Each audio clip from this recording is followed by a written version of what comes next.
नमस्कार। प्रस्तुत है प्रति परिकथा का 15वां भाग। इसके पूर्व के और बाद के सभी लिंक डिस्क्रिप्शन बॉक्स में दे दिए गए हैं। टपा टप टप टप टप टप टप टप टा ट्रंक क्रैक। जितेंद्र नाथ अपने कमरे में बैठकर टाइप कर रहे हैं। खिड़की के फ्रेम में एक टुकड़ा नीले आकाश का, 2 तारे जड़े।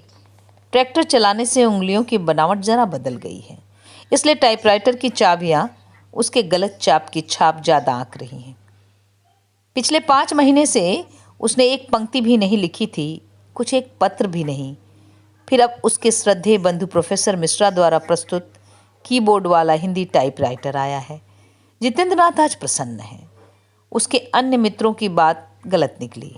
प्रोफेसर मिश्रा का सपना पूरा हुआ। जितेंद्र नाथ को बल मिला है। प्रोफेसर मिश्रा के नाम पर संक्षिप्त और संतुलित बधाई पत्र टाइप किया है उसने। पहल मात्र 3 गलतियां।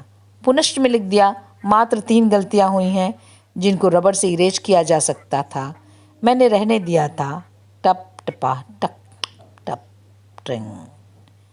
सेवा में संपादक, पाटलिपुत्र टाइम्स। गत 5 महीने की लंबी चुप्पी के बाद अवसरवादी को पत्राचार का अवसर प्राप्त हुआ है।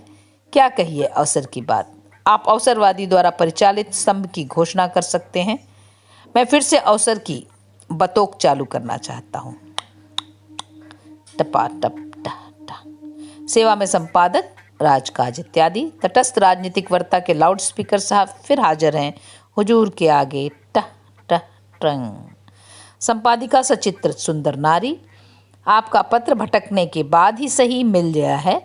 मैं गांव आ गई हूँ, आपके नैहर में हूँ। पत्रोत्तर में विलंब के लिए क्षमा। प्रसन्न हूँ। आप 16 श्रृंगार विशेषांक निकाल रही हैं। सचित्र अपनी तस्वीर नहीं, रचना शीघ्र भेज रही हूँ विशेषांक के लिए। मेरे छोटे भाई भवेश को फोटोग्राफी से दिलचस्पी है, उसके कुछ छायाचित्र हैं। नवनीता आपकी। टपा टप्पा टिंग क्रैंग क्रैंग। सेवा में बख बख बख। मीत अपने मोढ़े से उछलकर कमरे के बाहर हवेली की ओर भागा। हवेली के पिछवाड़े में जाकर भूंगने लगा। बख बख बख। आह, मीत, मुझे तुम नहीं पहचानोगे बाबू। काटोगे? काट लो भैया, लेकिन मुझे एक बार हवेली के अंदर जाने दो। सूंघता क्या है? सुनती हूँ तू बहुत समझदार है। सुदना कहता था तुम अंग्रेजी बोली समझते हो। मीत पांव चाटने लगा ताजमनी का। ताजमनी की देह बार बार रोमांचित हुई। गुप्त अंधेरा व तुलसी चौरा के पास माथा टेकती है। उसकी आंखें बरस पड़ी। झड़ी शुरू हो गई सावन भादों की। तुलसी चौरा पर एक बिरवा भी नहीं। कल ही एक लगवाना होगा। यह क्या, कोई दिया बाती भी नहीं देता होगा। ताजू ने आंखों को पोंछकर बाईं ओर की कोठरी की ओर देखा। मालकिन माँ जहाँ बैठकर रोज रामायण महाभारत पढ़ती थी रेहल पर रख के। मालकिन माँ खटक। कौन? तू आई है ताजू? दे आ पिटारी पहले जित्तन को, फिर आकर मेरे पास बैठना। तेरा मुंह सूखा क्यों है बेटी? रोती है? छी छी, तू रोती है ताजू? कुई बख बख बख। मित भूखता है। खड़ी क्यों है चुपचाप? चलो। ताजू ने मालकिन माँ के बैठने की जगह की मिट्टी ली, सिर पर छुलाकर आंचल में बांधने लगी। और अब वह बेसुध हो गई। तन्मय भंडार घर। यहाँ बैठकर ताजू नौकर नौकरानी को सीधा बांटती थी। राम पखारन काका आज रोटी नहीं खाएंगे, भात खाएंगे। चावल कितना दूँ माँ? देगी कितना जानती नहीं? 1.5 से तो सिर्फ कलेवा। यह ड्योढ़ी यहाँ बैठकर मालकिन कम्मा चिक की आड़ से अपने अमला कारिंदों से बात करती थी। टपा टप टप टप टप टा ट्रंक क्रैक। मीत कमरे के अंदर हांफता आया। बाख। कमरे से बाहर देखो कौन आई है। मीत, जितेंद्र नाथ ने झिड़की दी। पख। आज क्या हो गया है तुझे? बांध दूंगा। मीत कमरे के बाहर भागा। दरवाजे के पास खड़ी कटी हुई दुम हिलाने लगा। चॉकलेट कलर के पर्दे के ओट में ताजू प्रकट हुई। ताजू? परिचित आंखों के बीच एक जोड़ी आंख मीत की। 2 कदम आगे बढ़कर ताजू झुकी, घुटने के बल बैठकर पांव लगी कि उसके गले में लटकती ताबीज फर्श पर जा बजे। खट। मीत प्रसन्न मुद्रा में बैठा देख रहा है, कभी जित्तन बाबू की ओर, कभी ताजू की ओर। उसकी निगाह हाथ की पिटारी पर है। क्या है उसमें? मिठाई की गंध तो नहीं आ रही। माँ की पिटारी जितेंद्र को याद आती है। पिताजी कहीं जा रहे हैं, माँ हाथ में पिटारी लिए खड़ी है, सिर से छुलाकर चले गए बाहर। ताजू के हाथ से पिटारी लेकर जितेंद्र नाथ ने अपने सिर में छुलाया। माँ का विश्वास, निर्मल गंगा जल। हरिकेन लालटेन की रोशनी जरा सी तेज हो गई। सामने की दीवार पर युगों बाद एक जोड़ी मूक छाया प्रतिबिंबित हुई है। फिर मंगल कामना में तन्मय नारी की प्रतिमूर्ति और श्रद्धा से अवनत पुरुष का प्रतिबिंब। ताजू। निस्तब्ध वातावरण में परती पर चरते हुए पक्षी की बोली झंकृत होती है। कैं। सामने खड़ी ताम्र मूर्ति जैसी ताजमनी, चेहरे पर रोशनी चमकती है, अपलक नेत्र के कोरों पर 2 मोती जगमगाए। सामने की दीवार पर प्रतिबिंबित छाया, मिकी माउस की आकृतियां लालटेन की जगह बदल दी गई। आंख के मोती झड़ चुके थे। ताजू का विश्वास अंधविश्वास बढ़ा है। वह जानती थी जितेंद्र नाथ श्रद्धापूर्वक स्वीकार करेंगे इस पिटारी को। मालकिन माँ कहती, नहीं नहीं। ताजमनी माँ के कहे हुए शब्दों को, माँ की बातों को दोहराने की शक्ति बटोर रही है। दुर्गे दुर्गे कहना इसे जादू टोना नहीं समझे, हंसी खेल में न उड़ावे। बड़ा पढ़ लिख कर विद्यासागर हो गए हैं आप। भोजपत्र पर लिखे पंचचक्र, श्री चक्रों के पास लिखे मंत्रों का अर्थ निकालिए। यही कुलगुरु ने कहा है। देख ताजू, दिल को बांध कर मेरी तरह कहना, समझी? बाप ने उसका मतलब नहीं समझा। बड़े बड़े जतन किए। मुझे भरोसा है मेरा बेटा इसका कोई सही अर्थ निकाल लेगा ढूंढकर। और उसी दिन मिश्र वंश की 5 पीढ़ियों के प्यासे पितरों की पहली बार पानी मिलेगा मेरे बेटे के हाथ से। उसी दिन मुझे भी नसीब होगा। ताजू के होठ पड़ के, इसे खोलूं? ताम्र मूर्ति के ओठों पर वक्र मुस्कुराहट अंकित हो गई। ताजू की मुस्कुराहट, वही वक्रता। पंचचक्र, श्री पंचचक्र। भोजपत्र पर अंकित पंचचक्रों को देखकर प्रफुल्ल वदन हुआ जितेंद्रनाथ। ताजमनी की आंखें अब उसके चेहरे पर टंग गई। मुस्कुराहट की वक्रता बिला गई। ताजमनी के दांत झलकते हैं। जानते हैं इसका अर्थ? क्या अर्थ? नहीं, क्या अर्थ है? ताजमनी के चेहरे पर फिर आकर अटक गई वक्र मुस्कुराहट, लगाम से कसी हुई मुस्कुराहट। 5 पीढ़ी के प्यासे पितरों को पानी कब मिलेगा? ताजमनी की आंखें नहीं झुकी। जितेंद्र नाथ के कानों के पास माँ की बातें स्वयं ही मंडरा गईं। मेरे जित्तन ने अपने पिता को मरते समय गंगा जल पिलाया है, 3 घंटे तक। मेरे स्वामी को छोड़कर आज तक इस मिश्र वंश में किसी को मरते समय अपने पुत्र के हाथ का पानी नहीं मिला। मरकर आग नहीं मिली पुत्र के हाथ से। जित्तन ने तो। जितेंद्र नाथ को अचरज हुआ। ताजमनी के कंठ में बैठकर माँ बोल रही है। ताजू के चेहरे पर स्पष्ट छाप माँ की एक परिचित मुद्रा की। ताजू की ठुड्डी में भी गड्ढा पड़ जाता है बोलते समय। आश्चर्य। दुलारी दाई के 5 कुंड हैं और परती के 5 चक्कर। जितेंद्र नाथ की आंखों के आगे पहिए ही पहिए चक्र नाच रहे हैं। कुल व्यवहार में पंचचक्र पूजने की विशेष विधि मिश्र वंश में। तारा मंदिर के बगल में 5 कन्याओं की पत्थर की मूर्तियां आज भी गड़ी हैं। मिश्र वंश की 5 कुमारी कन्याएं दुलारी दाई के कुंडों में डूब मरी। चक्र, ताजमनी के कानों में हाथी दांत के चक्र, जिस पर सोने के बूंदे। किंतु आपको सुनना मना है।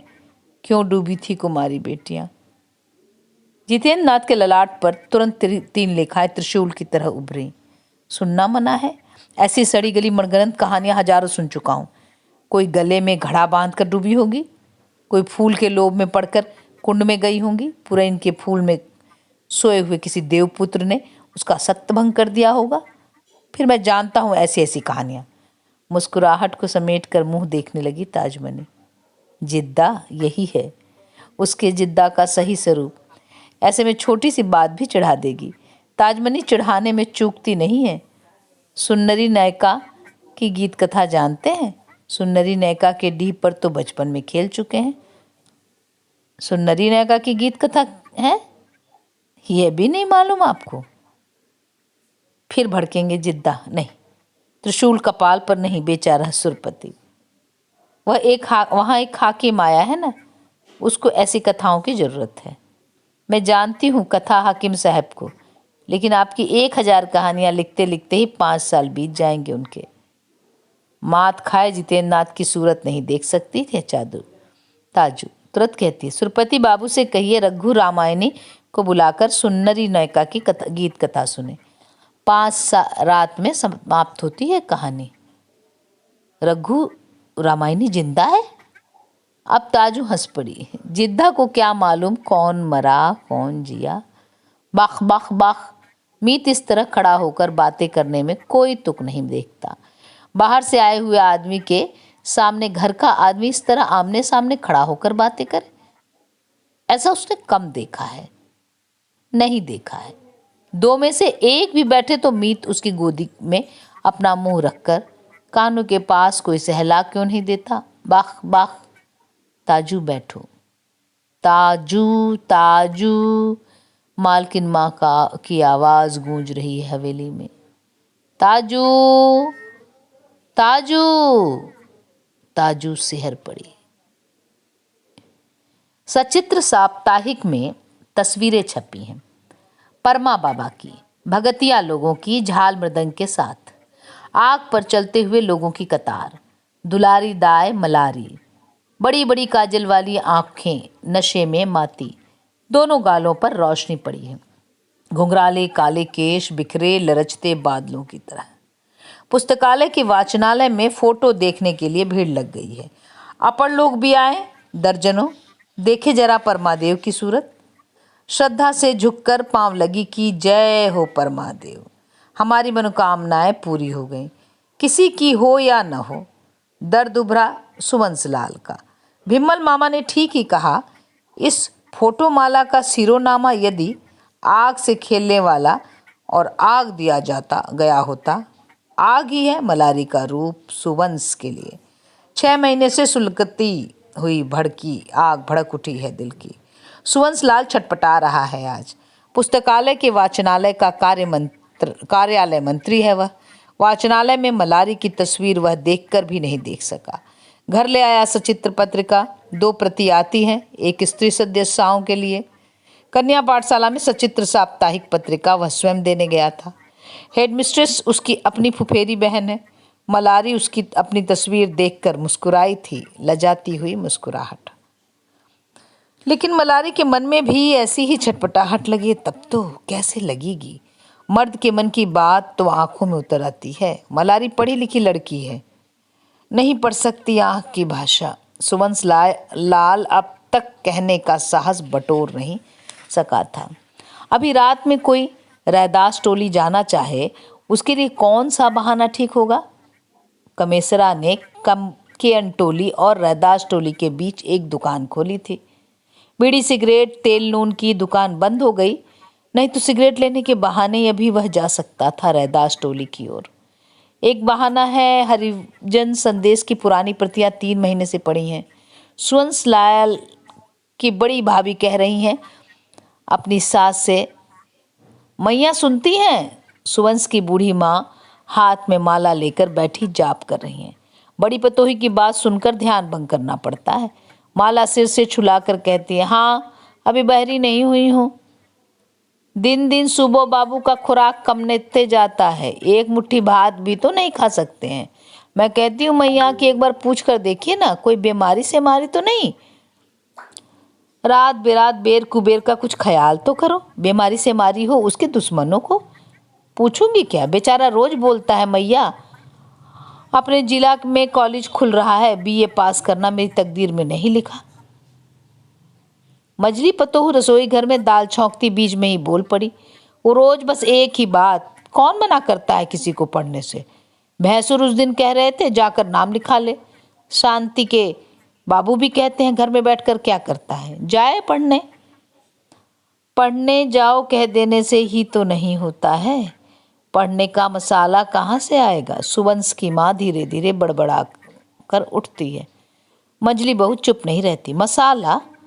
भागलपुर कॉलेज में सिर्फ 2 साल में जितना रुपया खर्च किया है सुवंश बाबू ने, शांति के बाबू कहते हैं उतने खर्चे में एफए, एमए, एलए सब पास कर लेते हैं।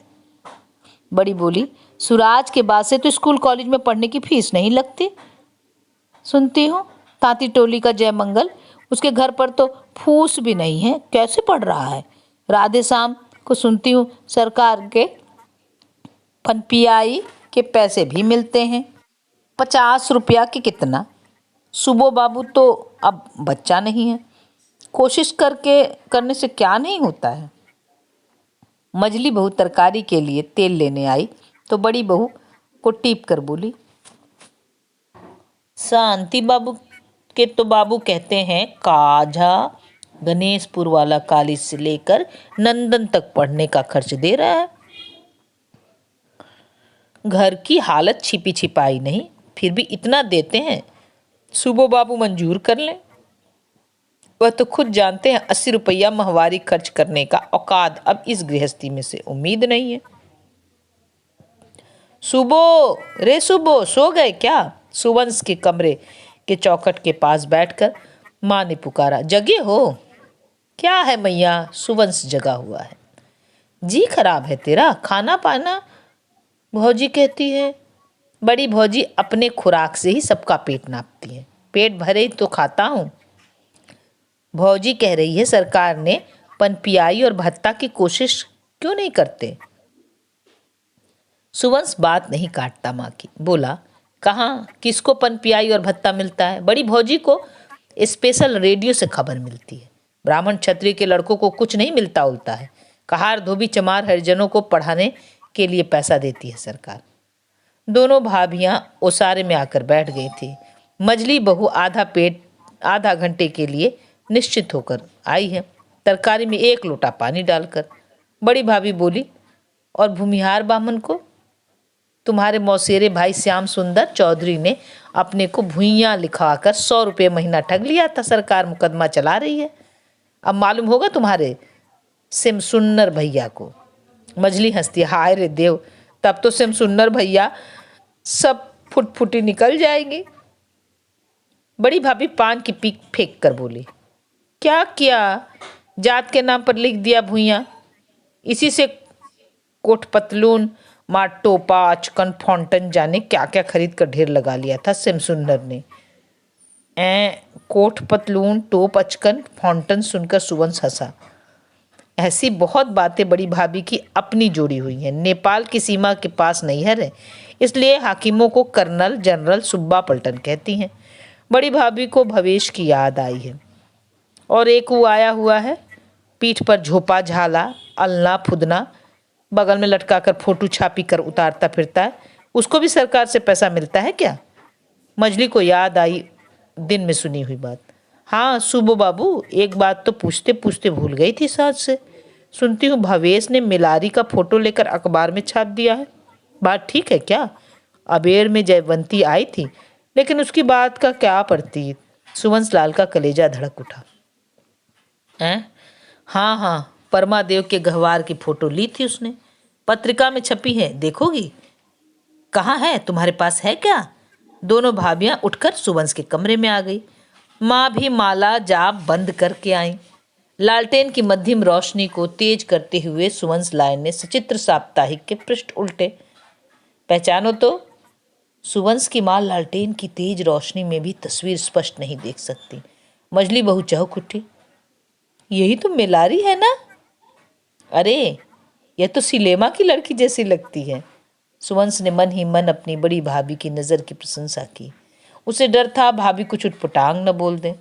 मझली बहू की 8 वर्षीय बेटी शांति भी उठकर आ गई और हंसकर बोली, हाँ हाँ, इसी में चमाइन मास्टरनी जी का फोटो है, स्कूल में। सुवंश ने अप्रसन्न होकर कहा, बेटी चमाइन मास्टरनी जी मत कहो। तो क्या कहेगी? मझली बहू ने मुंह बनाकर कहा, अखबार में फोटो छापी है तो क्या हो, वह जात में भी बड़ी हो जाएगी क्या? इस चमारिन ने 4 अक्षर पढ़ लिया है तो आकाश में छेद। बड़ी भाभी बोली, पढ़ने का सुफल तो हाथों हाथ मिल रहा है, जवान होकर पढ़ी हुई है, कोई बर मिलता ही नहीं है, और फैशन कितना करती है। सुवंश लाल ने सचित्र साप्ताहिक समेटते हुए कहा, हाँ भाभी, पढ़कर आकाश में छेद किया है उसने, उसके लिए आकाश से ही बर टपकेगा, देखना। अच्छा अच्छा, देखूंगी। मजली भाभी ने कहा, खाना पीना भी होगा या फोटो निहार कर ही पेट भरेगा। आगे अगले अंक में। धन्यवाद।